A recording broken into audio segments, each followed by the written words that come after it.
Welcome to the Solanus Casey Center and this first part in our Solanus series, Sharing the Spirituality of Father Solanus. Our first speaker is one of our Capuchin brothers who has been very involved in promoting the cause of Venerable Solanus.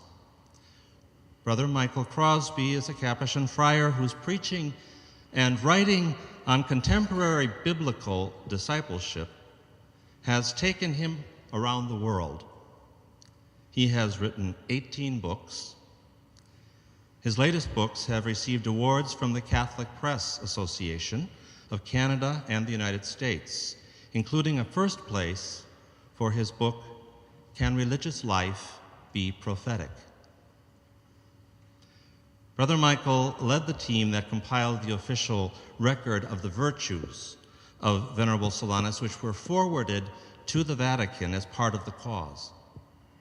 He is the author of the very popular and successful biography of Venerable Solanus, Thank God Ahead of Time, The Life and Spirituality of Solanus Casey. Welcome, Brother Michael.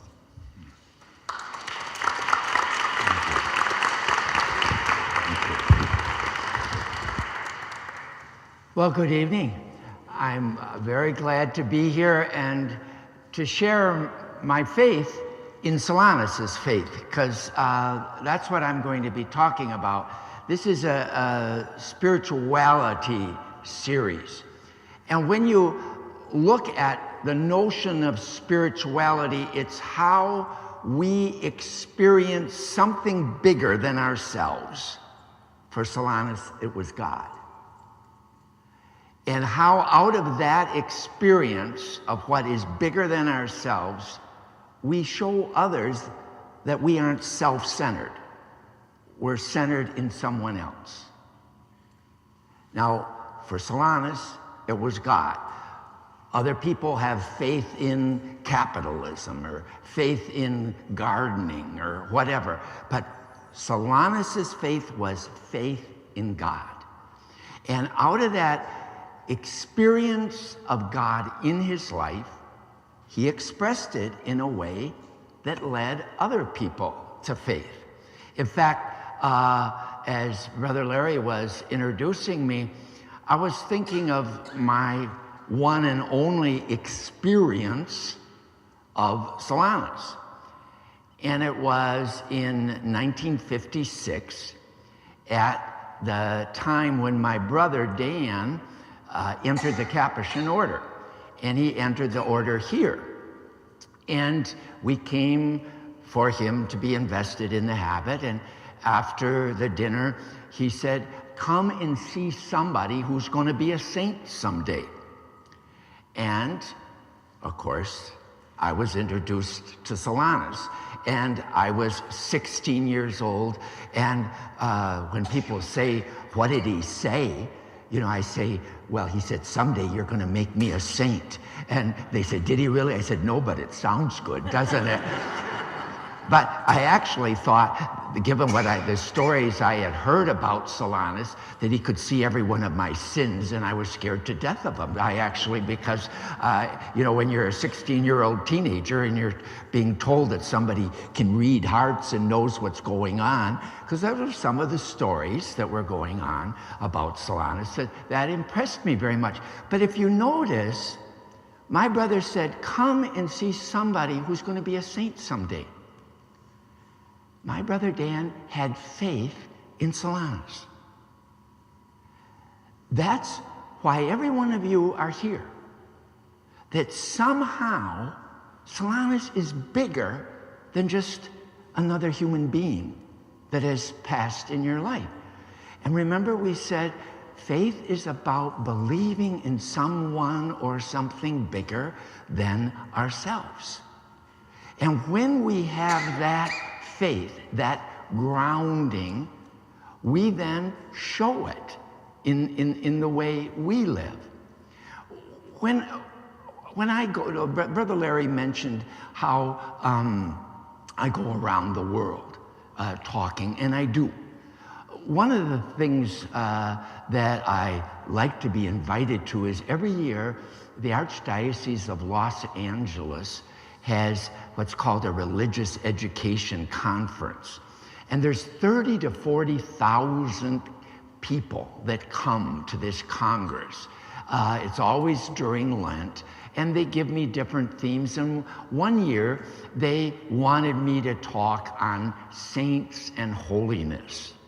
And so I thought that I would talk about the notion of being a saint, the notion of being holy, but I wanted to concentrate in that part of the United States that might not know about Solanus Casey as well as other parts like here in Detroit.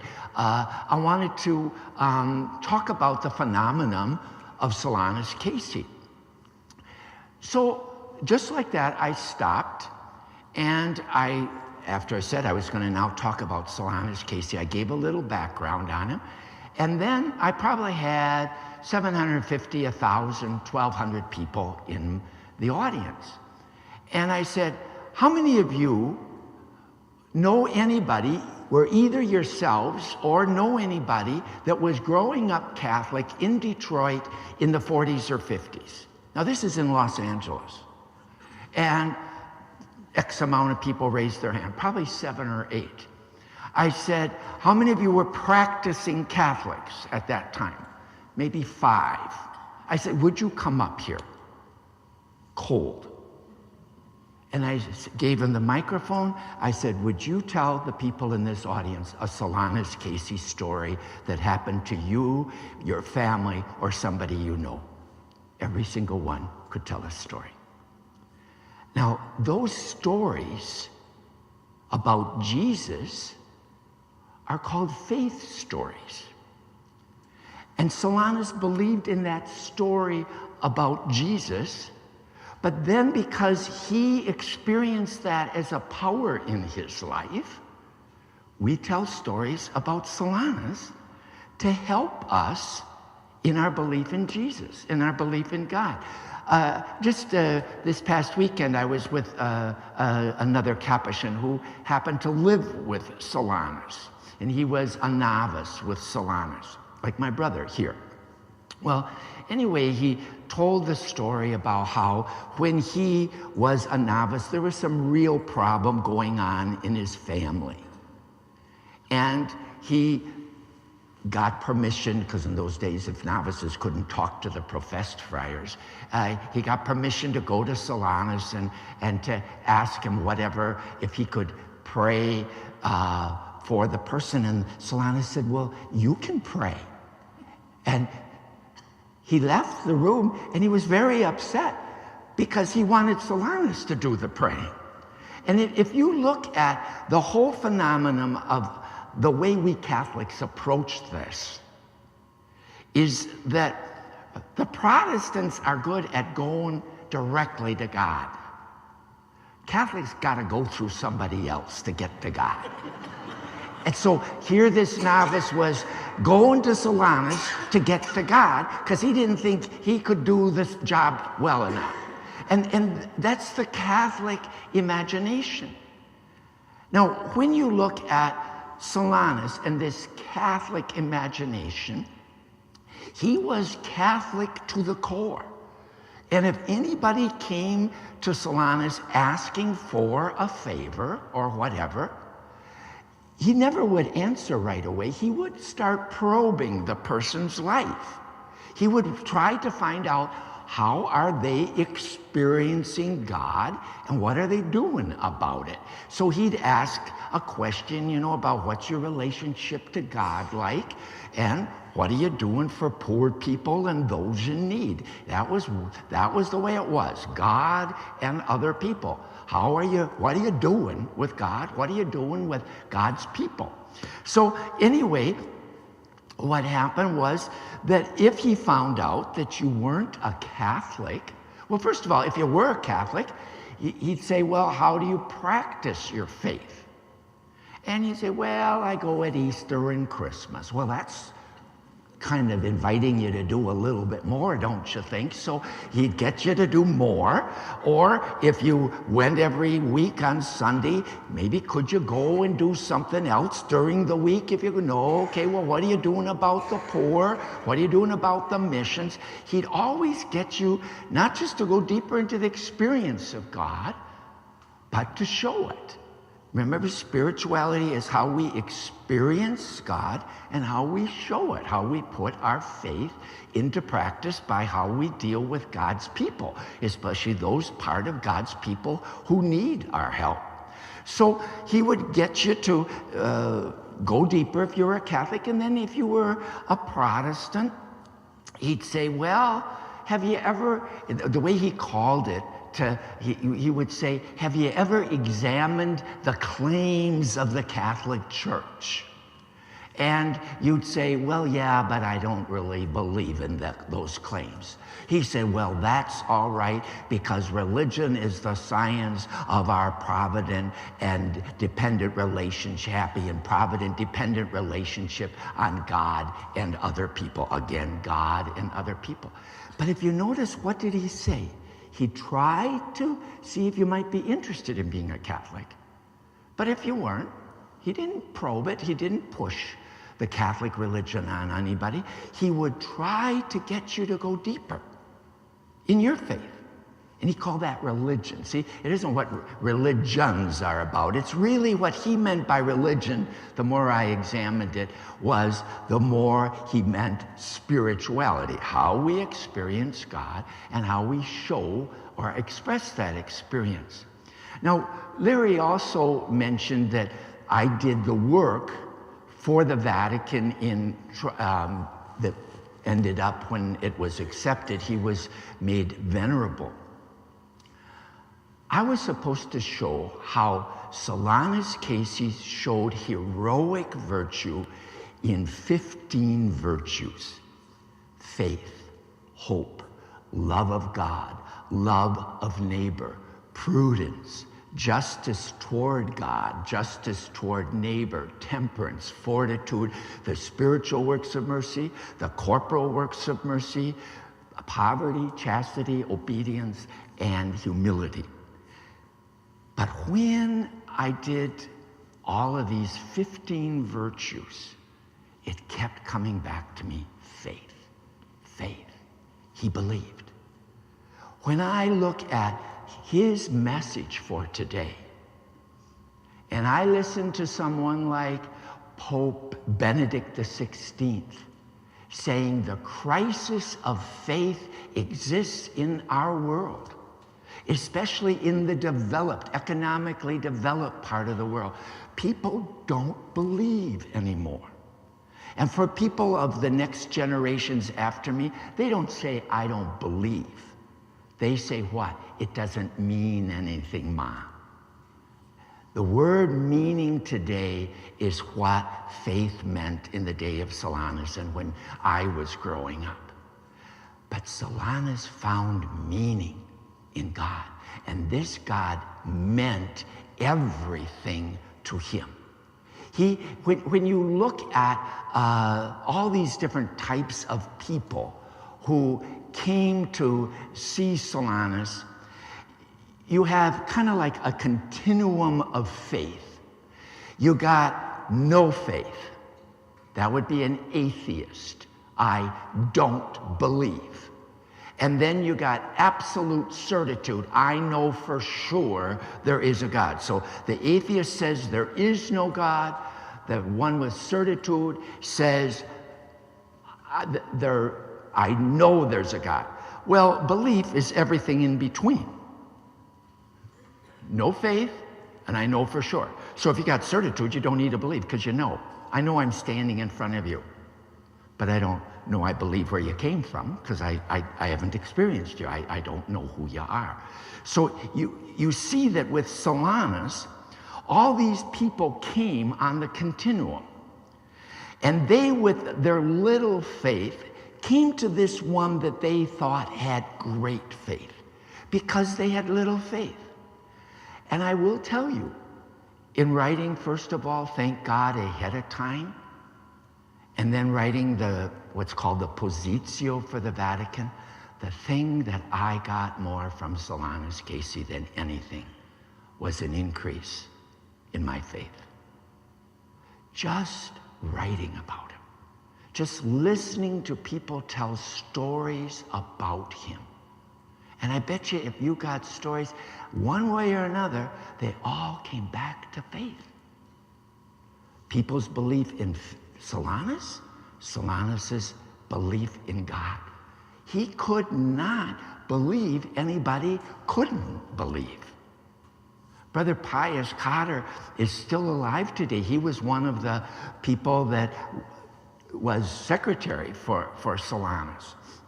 And he recalls the time this guy was brought to him and brought to Solanus, and he said, "What if I would tell you I'm an atheist?"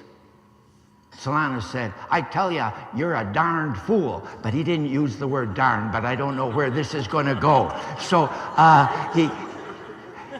he literally thought you had to be out of your mind not to believe.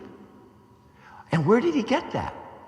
A lot of you know the Psalms. Remember, the fool says in their heart, there is no God. So he thought you had to be nuts not to believe in God. The fool says in the heart, there is no God. So therefore, you couldn't have compos mentis. You couldn't have it together up here and not believe, because all you would have to do is look around, look at nature, look at all the ways that we have to say, where did this come from? How did it happen?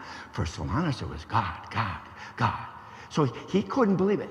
The other thing that he became, so well known at the end of his life, and so he knew a lot of wealthy people. And so he was going to capitalize on knowing these wealthy people. And he was going around starting to collect money for what he was going to call I think it was an essay contest. That whoever could prove that God did not exist would get $1 million. He died before anybody could collect, and nobody could collect, and the essay didn't go anywhere. But see, when you look at this notion of his faith, it was so grounded in what he believed was real. I struggle with my faith, but he has helped me in my struggle, because I don't know if he ever struggled in his faith. He just had such grounding. In that sense, I want to go deeper now into the notion of spirituality. When you look at spirituality, spirituality is about how we seek our faith, how we find our faith, how I get centered or grounded in my faith, and how I direct my faith. What do I do with my faith? I'm a perpetual seeker. Solanus, I don't think sought much. He just was finding it all over the place. But he knew from the beginning, you had to ask for faith. And you had to ask. And that's why the doors of this place, when you walk through, have the big three: ask, seek, and knock.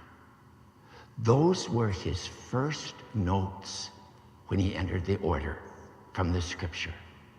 Ask, and you will receive. Asking is all about seeking. See, if I ask you for something, I don't have it. I want it. And a lot of us ask, but we really don't ask with a capital A.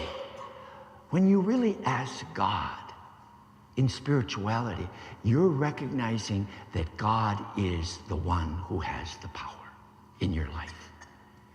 Asking means I need you. I need something from you. And Solanus recognized that.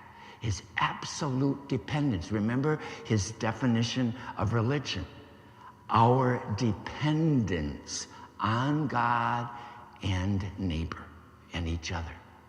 So when you look at this notion of this seeking, I look and I go to the centurion. Remember, this non-believer came to Jesus, what? Seeking something from Jesus. And in that passage, Jesus distinguished between those who had religion and who really had faith. He said, I have never found such faith in Israel. These were all religious people who went through all the observances, did all the rules, the rituals, but that's all they had. That's what made them faithful.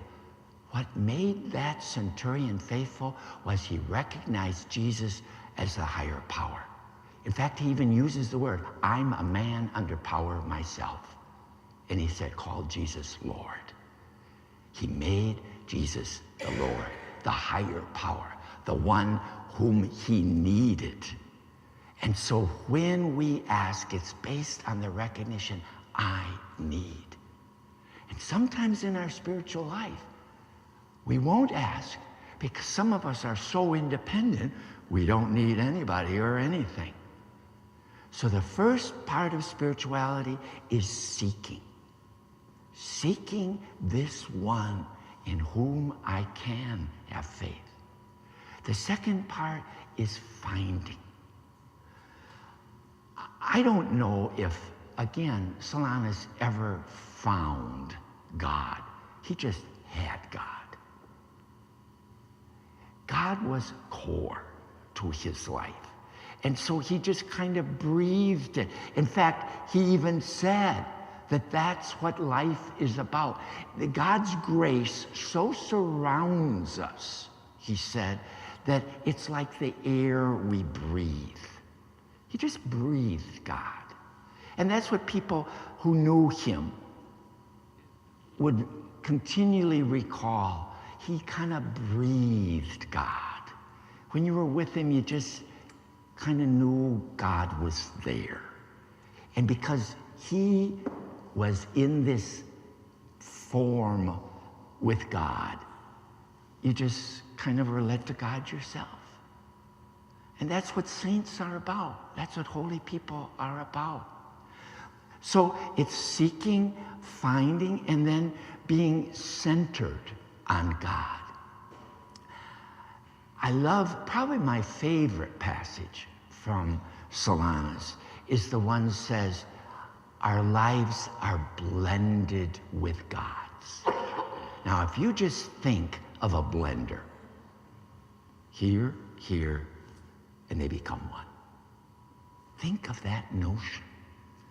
Our lives are blended. Solanus' life had become so blended with God that he was in God, God was in him. When you think of Jesus' words at the Last Supper, I in you, you in me, may we be one. Bless you. And so you see that this notion of blending became the ground. It was like he just was kind of moving in and out, you might say, of union with God. Which brings me to a deeper sense of what this faith is as union. When you look at faith in anyone, faith you had in your husband that made you end up getting married, faith you have in this workplace that makes you take the job, that makes you make a commitment.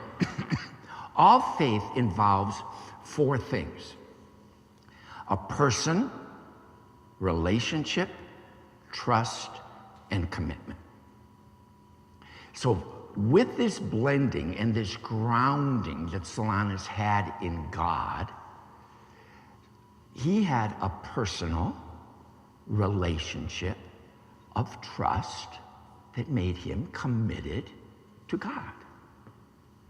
But the same thing happened was that when people came to see him, people had a personal relationship of trust. So whatever Solanus said you should do, you do it, and you were committed to it.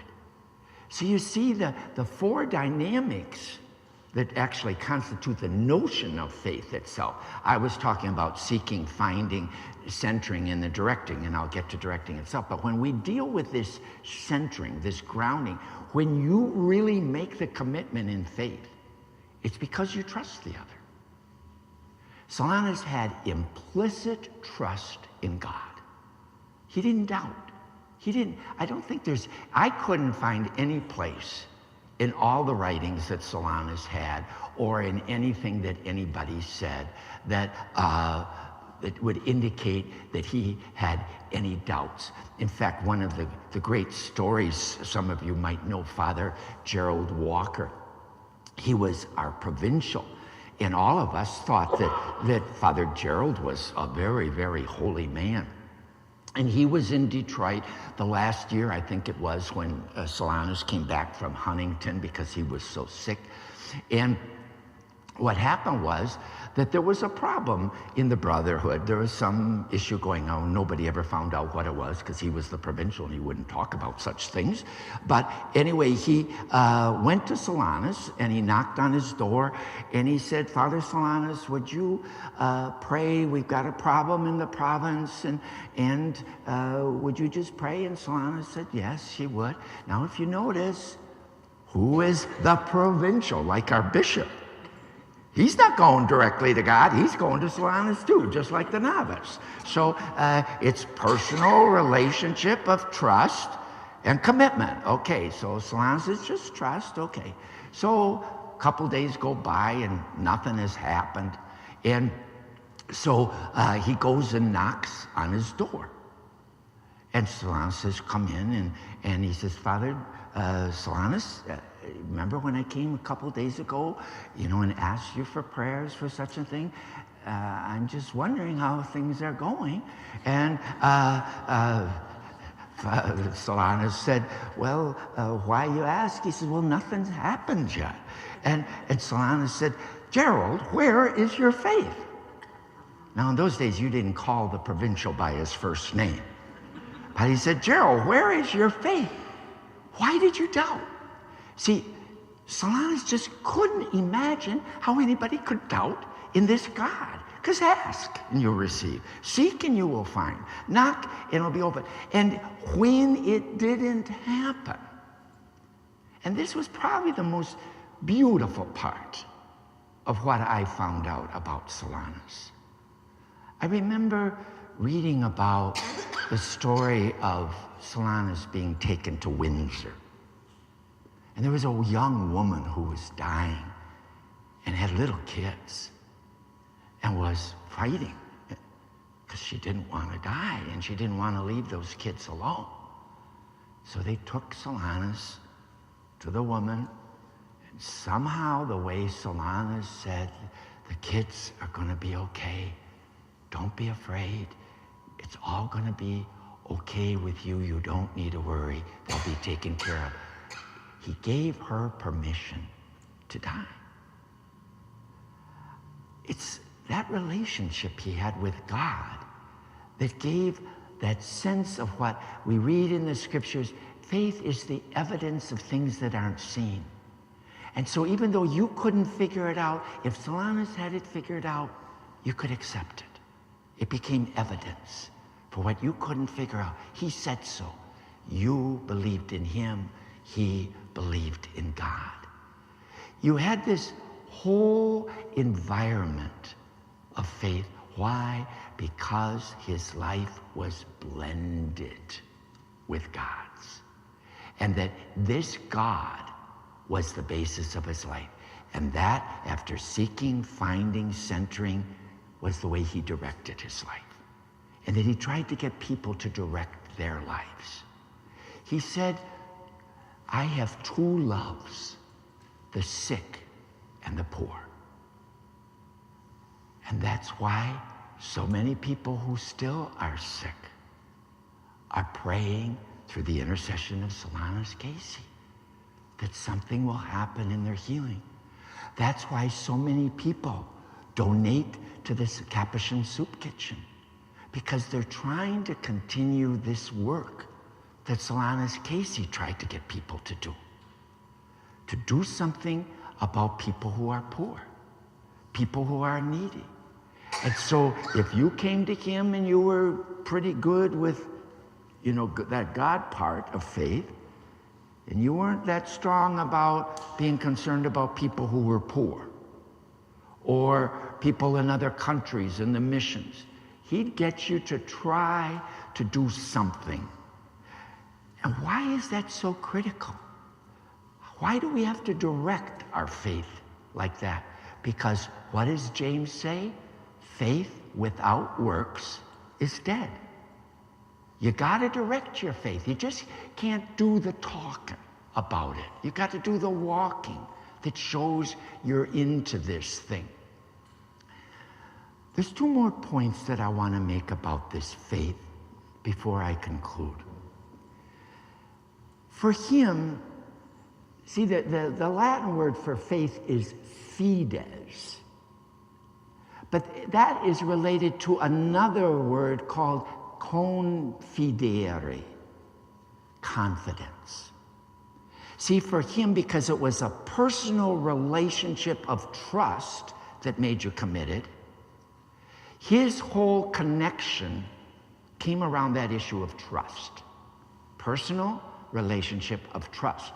That was the confidere, the confidence. You can rely on this. You are trustworthy. You're going to be worthy of the trust God has in you. I remember one time I was thinking, why do people break commitments? Why do we not follow up on what we say we're going to do and break a commitment? It's because we aren't trustworthy. Solanus believed in people that they would do what they said they were going to do. And there's stories about people who said they were going to do something and didn't do it. They would come back and he'd say, did you do what you said you were going to do? He just believed in people. And as a result, you had this confidence. He called it, confidence is the soul of prayer. And if you go back to this idea of the continuum, the no faith, and remember Jesus said you could do no miracle because their lack of faith, and this certitude, everything is 0.000001 up to 99.999999, and all the rest is little faith. We all got this little faith. I think Solanus must have come in about 99.99. Before I got to know him more and write about him, I think I was about 45, 55. But I've grown in my faith. But you know what Solanus said one time to a woman who was doubting? It goes back to this mustard seed. He called it, if you have a spark of faith, God can work in you. Just a spark. That 0.00000001 is a spark. And if you just got that much, that's enough for God. Just give it to God. Believe with that spark. And if you got that spark, it might get bigger. And it might get broader. And it might get more inflamed. The other thing besides confidence that to me was a sign of his faith was gratitude. It's interesting. I got to know one of these motivational speakers. And he has a website, and every week, twice a week on Monday morning, I get his input for the day, and then I get the Friday input. Well, I told him about Solanus Casey, and thank God ahead of time. He preaches this to healthcare systems around the country and people all around, that you gotta thank God ahead of time. You gotta appreciate. You gotta let the person that you have a relationship with know that they're important. Thank you. He was always going around saying thank you. to God and to other people. Now, remember Pius? I think it was Pius who told me this, the one that said, the guy said, what would I say if I told you I'm a fool? And he would, I'm not a fool, I'm an atheist. And he said, I tell you, you're a fool. Well, Pius, I think, is the one that said, he came to Solanus one time and said, how come you do this thanking God ahead of time? He said, well, it's sort of like children with parents. They thank them ahead of time, and then the parents kind of got to do it. And so it was that notion that if I thank God ahead of time, I'm just acting like, well, you're going to deliver, and I believe you're going to deliver, so now deliver. And so it's those stories. See, basically, all I've done is tell you different stories about Solanus that have made me believe and have made me a better believer. And to appreciate the grace and the goodness that is God's presence in our life, that he just said is all over, and our lives are blended with it all. When you bring it all together, this faith of Solanus, the way he saw, found, was centered or grounded in it, and then directed it in the way he showed care to everybody. Everybody felt they were the most important when they came to see Solanus, because he listened, he cared, and he got you to do something to show that you cared. There was a woman, and I must say, I think she might have given him a little bit more trouble than he wanted, but he was always very patient. And if you look at what he was writing to her, is a little way I'd like to summarize what I've been trying to say here. Why do we have discouragement? See, courage is faith in action. So why, when you get discouraged, for him, it meant you didn't have enough faith. So discouragement meant something's wrong with your faith. So why do we have discouragement as long as we have a spark of faith left? What a different view we get by exercising and fostering the triune virtues of faith, hope, and charity. And then he goes on and says, dear sister, and I would say, dear brothers and sisters, you ought to rather thank God for having been given this opportunity and wonderful chance to foster humility, and by thanking God ahead of time for whatever crosses you may be deigned to be caressed with. Even when he got crosses. It's probably one of the things I'm saying to people more than anything. My office manager is in hospital with cancer, and she says, I can't pray. I says, well, Solanus, when he was in Yonkers, was really sick. And he said he couldn't pray. All he said is, what was it that he said? God help me. What better prayer than that? That's asking. And that brought her so much consolation when you can't pray. Just say, God help me. That's asking. That's seeking. Anyway, to thank God, confident in God's wisdom, confidence in God, the very soul of prayer, hardly comes to any poor sinner like we all are without trials and humiliations. But there's a little verse I'm sure will profit that you might keep in mind that might help you foster confidence in God. And I'd like to offer that final prayer with you, or thought with you. Remember, confidence, con fidere, to have faith with, to faith in God. God condescends to use our powers if we don't spoil God's plan by ours. So thank you.